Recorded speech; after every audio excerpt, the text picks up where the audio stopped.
శ్రీమాత్రే నమః. వృషభ రాశి వారికి స్త్రీ శాప ప్రభావం ఏ విధంగా ఉంటుందో ముందుగా తెలుసుకోవాలంటే శాప ప్రభావం ఎలా ఉంటుంది, అసలు స్త్రీ శాపం ఎన్ని రకాలు, ఇవన్నీ కూడా తెలుసుకోవాలన్నమాట. స్త్రీ శాపం ప్రత్యేకించి 4 రకాలు ఉంటాయన్నమాట. ఈ 4 రకాల్లో కూడా ప్రప్రథమైన రకం ఏంటిదంటే వంశశాపం. స్త్రీ కనుక గర్భిణీ దాల్చినప్పుడు వారికి సంబంధించిన వ్యవహారంలో సరైన అవగాహన లేకపోవడం, భార్యాభర్తల సఖ్యత లేకపోవడం, భార్యని హింసిస్తూ ఇబ్బంది పెడుతూ కొట్టి బాధ పెడుతూ ఉంటే గర్భ నివారణ కలిగితే దానికి సంబంధించింది గర్భ సంబంధమైన దోషం అంటారు, భ్రూణ హత్య దోషం అంటారు అనమాట. స్త్రీకి ఇష్టం లేకుండా తీసేస్తే కనుక ఖచ్చితంగా భ్రూణ హత్య దోషం అనమాట. ఈ భ్రూణ హత్య దోషానికి సంబంధించింది స్త్రీ శాపం ఏ విధంగా ఉంటుందంటే కొంతమందికి సంతానం కలగదు. సంతానం కలిగిన తర్వాత నుంచి కూడా ఎక్కువ శాతం కలిగిన సంతానం ఎప్పుడు కూడా వ్యతిరేక మాట్లాడడం, అదేవిధంగా అంగవైకల్యంతో పుట్టడం, మనోవైకల్యంతో పుట్టడం జరుగుతుంటుంది అనమాట ప్రప్రథమైన శాపానికి. ద్వితీయ శాపం, రెండో శాపం చూసుకుంటే భోగశాపం అనమాట. భోగశాపం అనేది ఇప్పుడు జరుగుతూ ఉన్న వాళ్ళలో ఎక్కువ శాతం కనపడుతుందన్నమాట.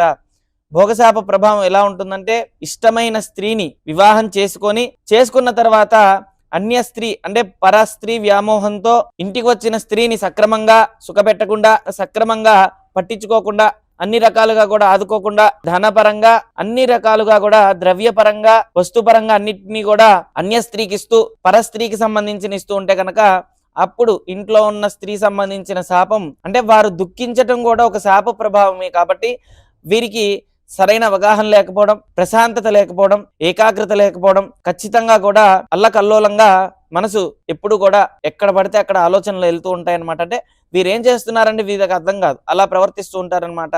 ఈ శాప ప్రభావం అనేది చాలా ఇబ్బందికరంగా ఉంటుంది. మూడో శాపం చూసుకుంటే కర్మశాపం. ఈ కర్మశాపం అనేది ఏ విధంగా ఉంటుందంటే కొంతమందికి సంతానం కలగదు, సంతానం కలిగిన ఆరోగ్య సమస్యలు ఎదురవుతూ ఉంటాయి. అదేవిధంగా భార్యాభర్తల మధ్య సఖ్యత లేకపోవడం, అనవసరంగా భార్యాభర్తల మధ్య గొడవలు అవుతూ ఉండటం, తరచూ ఇంట్లో గొడవలు ఏదో ఒక గొడవ అవుతూ ఉండటం, ఈ గొడవల ద్వారా వీరికి మనశ్శాంతి లేకుండా ఉండటం, ఇవన్నీ కూడా జరిగే అవకాశం ఉందన్నమాట. అత్త కోడల మధ్య సఖ్యత లేకపోవడం, ఎక్కువగా కూడా స్త్రీ వ్యవహారంలోనే ఎక్కువగా గొడవలు అవుతూ ఉండటం, ఇవన్నీ కూడా కర్మశాపం అన్నమాట. ఈ కర్మశాప ప్రభావం దేనికి వస్తుందంటే సహజంగా మనం ఎవరినైతే నమ్మి అన్ని విధాలుగా కూడా ఇంట్లో ఉన్న స్త్రీ అవ్వచ్చు, స్త్రీ సంబంధమైన వర్గం ఎవరైనా సరే, అమ్మ అక్క చెల్లి ఇలా ఎవరిని చూసినా స్త్రీ సంబంధమైన వ్యక్తిని మోసం చేసి వారికి ఇస్తాన్న ధనం ద్రవ్యం గనక ఇవ్వకుండా, ఆస్తి పరంగా వారికి ఇవ్వకుండా, వారికి న్యాయం చేయకుండా ఆ ధనాన్ని వీరు గనక ఖచ్చితంగా అన్నిట్లో కూడా యోగదాయకంగా మార్చుకుంటే కనుక, సొంతగా వాడుకుంటే కనుక అప్పుడు వచ్చే స్త్రీ శాపం అనేది కర్మశాపం. కర్మశాపం ప్రభావం చేత ఇతనికి వివాహమైన తర్వాత నుంచి ఇష్టకన్యని వివాహం చేసుకున్నప్పటికీ కూడా వివాహమైన తర్వాత నుంచి ఈ స్త్రీకి సంబంధించిన వ్యవహారంలో ఇతనికి అంత సుఖం ఉండదు, ప్రశాంతత ఉండదు. ఎప్పుడు ఇంట్లో గొడవలు అవుతూ ఉంటాయి, ఎందుకు గొడవైందో తెలియదు కానీ గొడవలు అవుతూ ఉంటాయి అన్నమాట. ఇలా ఖచ్చితంగా జరిగే అవకాశం ఉంటుంది. దీన్ని కర్మశాపం అంటారు. అదేవిధంగా 4వ శాపం చూసుకుంటే పరమార్థిక శాపము. పర అనేది అవతలి వ్యక్తి, ఆర్థికం అంటే ధనపరంగా అవ్వచ్చు, అదేవిధంగా ద్రవ్యపరంగా అవ్వచ్చు. అర్థము అంటే సగం, సగం అంటే మనల్ని నమ్మి ఏదో మనకు ఆకర్షణ కలిగింది కదా, మనకి నచ్చింది కదా అని ఎదుటి వ్యక్తిని అన్ని విధాలుగా కూడా లొంగదీసుకొని, అన్ని విధాలుగా కూడా స్త్రీని వివాహానికి ముందుగా అవ్వచ్చు కొంతమందిని అన్ని విధాలుగా ఇబ్బందులు పెట్టేసేసి అంతా అయిపోయిన తర్వాత వ్యవహారం అంతా తేలిన తర్వాత వదిలించుకునే టైప్లో ఉన్న వాళ్ళందరినీ కూడా ఈ యొక్క పరమార్థిక శాపం తగులుతుంది. ఇతనికి ఆ బీజ దోషం రావడం వల్ల, అలాంటి దోష ప్రభావం చేత ఇతనికి ఎక్కడికి వెళ్ళినా దరిద్రమే సంభవిస్తూ ఉంటుంది. ఆ దరిద్రానికి సంబంధించింది ఎప్పుడు కూడా కోలుకోవడం చాలా కష్టం అవుతూ ఉంటుంది. ఇవన్నీ కూడా శాప ప్రభావాలు. అయితే వీరికి అందరికీ ఉంటుందంటే అందరికీ ఉండదు. వృషభ రాశి వారికి చూసుకుంటే అందరికీ ఉంటుందంటే అందరికీ ఉండదు. కానీ ఉన్న వాళ్ళు ఈ సమస్యలతో బాధపడుతుంటారు. కాబట్టి ఈ సమస్యకి పరిష్కారం ఏంటిదనేది మనం తెలుసుకుందాం. ముందుగా జాతకాన్ని పరిశీలించినప్పుడు జాతక స్థితులు ఏమున్నాయి, జాతక ప్రభావాలు ఏమున్నాయి, ఇప్పుడు భోగదోషం ఎలా ఉంది, భోగ శాప ప్రభావం ఎలా ఉంది, అదేవిధంగా కర్మశాప ప్రభావం ఎలా ఉంది, ఈ రెండు కూడా ఇప్పుడు సూచిస్తూ ఉన్నాయన్నమాట. ఎందుకంటే శుక్రుడితో రాహు కలిసినప్పుడు రాహు తమోగుణం, శుక్రుడు రజోగుణం. అయితే ఈ 2 గ్రహాలు కలిసినప్పుడు శుక్రుడు భోగకారకుడు అనమాట. మనకు భోగ్యం రావాలన్నా, భాగ్యం కలగాలన్నా అన్నిటికీ కూడా శుక్రుడే. కాబట్టి శుక్రుడితో రాహు కలిసి ఉండటం జరిగింది. రాహు స్థిరత్వం లేకపోవడం, ఆరోగ్య సమస్యలు ఎదురవడం, ఇలాంటివన్నిటికీ కూడా కారకుడు అనమాట. కాబట్టి ఈ 2 కలిసి ఉన్న గ్రహం ఎప్పుడైనా సరే అష్టమ స్థానంలో ఎవరి జాతకంలో అయితే జాతకం మనం పరిశీలించినప్పుడు అష్టమ స్థానంలో గనక 2 గ్రహాలు కలిసి ఉంటే, ఒకవేళ కలిసున్న గ్రహం చూసుకుంటే రాహు శని, రాహు శుక్రుడు ఇలా కనుక కలుసుంటే కనుక రాహు కుజుడు ఒక్కొక్క సంబంధమైంది ఒక్కొక్క దోష ప్రభావం ఎక్కువగా ఉంటుందన్నమాట. కాబట్టి ఒకవేళ శుక్రుడితో ఇప్పుడు రాహు కలుసున్నాడు, అది కూడా వీళ్ళకి చూసుకుంటే కనుక వృషభం నుంచి ఏకాదశంలో ఉన్నాడు అనమాట. అంటే 11వ స్థానంలో ఉన్నాడు. కాబట్టి వీరికి కర్మ ప్రభావం అదేవిధంగా భోగ ప్రభావం 2 విధాలుగా ఇబ్బందికరంగా ఉంటుంది. కాబట్టి చాలా జాగ్రత్తలు పాటించాలన్నమాట. ఎందుకంటే కర్మ భాగం అర్ధభాగము, అదేవిధంగా భోగ భాగం అర్ధభాగం. అంటే ఏంటంటే సంవత్సర పర్యంతం చూసుకుంటే 2 విషయాలు మెయిన్గా ఎఫెక్ట్ ఎక్కువగా కనపడుతుందన్నమాట. అదేంటిదంటే ప్రప్రథమైన భాగం చూసుకుంటే కనుక భోగ భాగం.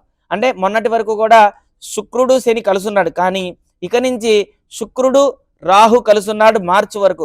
కాబట్టి వీరికి ప్రత్యేకించి ఈ 3 మాసాలు కూడా అన్నిట్లో కూడా భోగపరంగా ఇబ్బందులు అవుతూ ఉంటాయి. అంటే స్త్రీ సంబంధమైన వ్యవహారంలోనే దోషాలు వస్తూ ఉంటాయి. అదేవిధంగా ఇంట్లో సుఖం ఉండదు, ప్రశాంతత ఉండదు, బయటికి వెళ్ళినా సుఖం ఉండదు, ఇంట్లో కూడా సుఖం ఉండదు.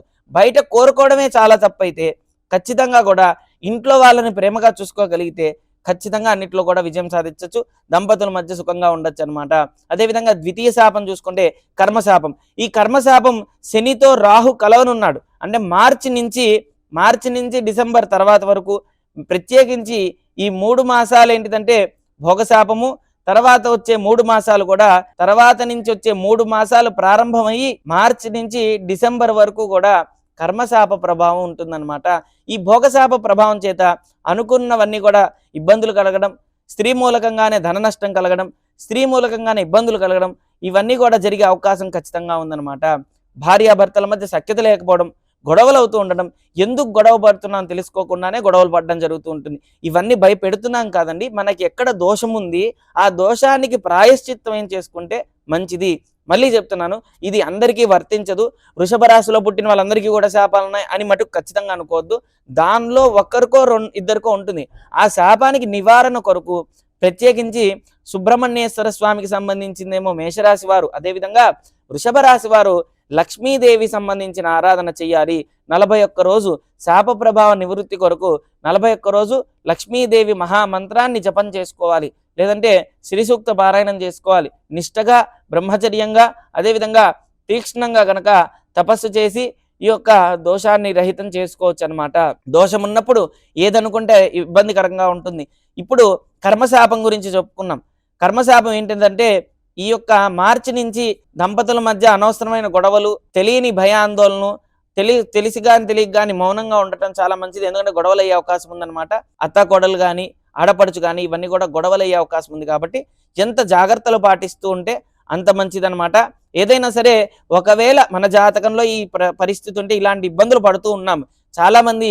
ఎందుకంటే వృషభ రాశి వారికి చాలా మంచి స్వభావం, వారి తత్వం బాగుంది, వారి గుణం బాగుంది, అన్నిట్లో కూడా బాగుంటుంది. అయితే వారికి ఎందుకు కొన్ని బాధలు కలుగుతున్నాయి, ఈ బాధకి మూలం ఏంటిది, ఆ మూల అంశం అనేది నివృత్తి కొరకు మనమే ఆచరించాలి. అయితే మనకు ఆ దోషం ఉందా లేదా అని తెలుసుకొని కనుక ఆచరిస్తే ఎటువంటి ఇబ్బందులు కూడా ఖచ్చితంగా మన మీద చూపించమన్నమాట. ముందుగా మనకి ఏ గ్రహం బాగుంది, ఏ గ్రహం బాలేదు, ఏ గ్రహ శాపం వల్ల ఇలా జరుగుతుంది, ఏ గ్రహం బాగుంది అనేది చూసుకొని గ్రహిస్తే కనుక అంతా కూడా మంచి సంకల్పంతో అంతా మంచి జరుగుతుందన్నమాట. ఓం శ్రీ దత్తాయ నమః, ఓం శ్రీ దత్తాత్రేయాయ నమః.